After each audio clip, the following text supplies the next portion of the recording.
നമസ്കാരം. മലയാളി വാർത്തയിലേക്ക് സ്വാഗതം. തിരുവനന്തപുരം അക്ഷരാർത്ഥത്തിൽ സംഘർഷഭരിതമായിരിക്കുകയാണ്.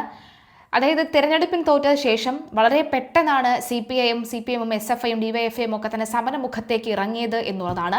കഴിഞ്ഞ ദിവസവും സമരം നമ്മൾ കണ്ടതാണ്. ഇപ്പോഴത്തെ മുൻ മുഖ്യമന്ത്രിയായിട്ടുള്ള പിണറായി വിജയന്റെ വീട്ടിൽ നടക്കുന്ന റെയ്ഡിന് പിന്നാലെ 6 മണിക്ക് തുടങ്ങിയ റെയ്ഡ് സമയം ഇത്രയും കഴിഞ്ഞിട്ടും ഇതുവരെയും കഴിയാത്ത ഒരു സാഹചര്യം ഉണ്ടാകുന്ന ഈ ഒരു സമയത്ത് ബാച്ചായി വന്നാണ് പ്രതിഷേധം നടത്തിയ ജനങ്ങൾ തിരിച്ചു പോകുന്നത്. ജനങ്ങളല്ല, ഈ പ്രവർത്തകർ തിരിച്ചു പോയിക്കൊണ്ടിരിക്കുന്നത്.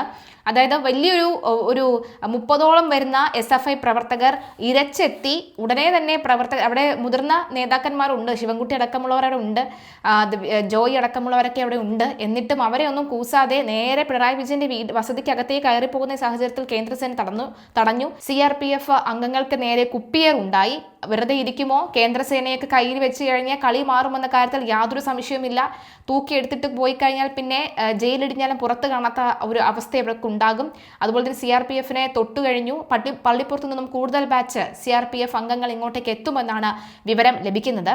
ഏതായാലും ശിവൻകുട്ടിയോട് ചോദിച്ചു, ഇവരെല്ലാവരും ഇപ്പോൾ പിരിഞ്ഞു പോവുകയാണോ എന്ന് ചോദിക്കുമ്പോൾ ശിവൻകുട്ടി പറയുന്നുണ്ട്, അതായത് ഇപ്പോൾ ഉള്ള ബാച്ചിന്റെ അവസരം കഴിഞ്ഞിരിക്കുകയാണ്, പ്രതിഷേധിക്കാനുള്ള അവസരം കഴിഞ്ഞിരിക്കുകയാണ്. അടുത്ത ബാച്ച് പ്രതിഷേധിക്കാനുള്ള ആൾക്കാർ ഇവിടെ എത്തും.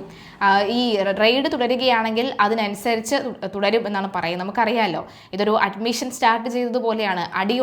അടികൊണ്ടവർ മാറി നിൽക്കൂ, ഇനി കൊള്ളാനുള്ളവർ വരട്ടെ എന്നുള്ള മട്ടിലാണ്.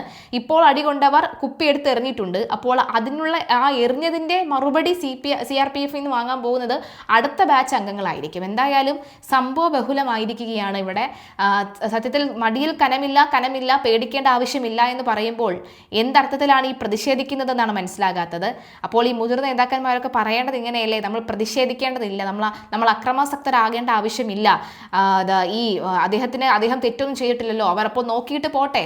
ഇവിടെ ആലോചിക്കേണ്ടത് ഈ ED റെയ്ഡ് നടക്കുന്നു. ED റെയ്ഡ് നടക്കുമ്പോൾ ഒരു ചുക്കും ചുണ്ണാമ്പും കിട്ടാതെ ഒരു സാഹചര്യം വരുമ്പോൾ ഈ പ്ലേറ്റ് നേരെ മാറുകയല്ലേ ചെയ്യുന്നത്. അപ്പോൾ മുഖ്യമന്ത്രി പിണറായി വിജയന്റെ കൈകൾ നേരത്തെ മുൻ മുഖ്യമന്ത്രി പറഞ്ഞതുപോലെ തന്നെ കൈകൾ ശുദ്ധമാണ് എന്ന് തെളിയുമല്ലോ. ഇത് അനാവശ്യ ബഹളം ഉണ്ടാക്കി വീണ്ടും പിണറായി വിജയനെ ജനങ്ങൾക്കിടയിൽ വെറുക്കപ്പെട്ടവനാക്കി മാറ്റാനാണ് ഈ പാർട്ടി തീരുമാനിച്ചിരിക്കുന്നത് വ്യക്തമാകുന്നു. എന്തായാലും ബാച്ചായി വന്നുള്ള പ്രതിഷേധങ്ങൾ നടന്നുകൊണ്ടിരിക്കുകയാണ് തിരുവനന്തപുരത്ത്.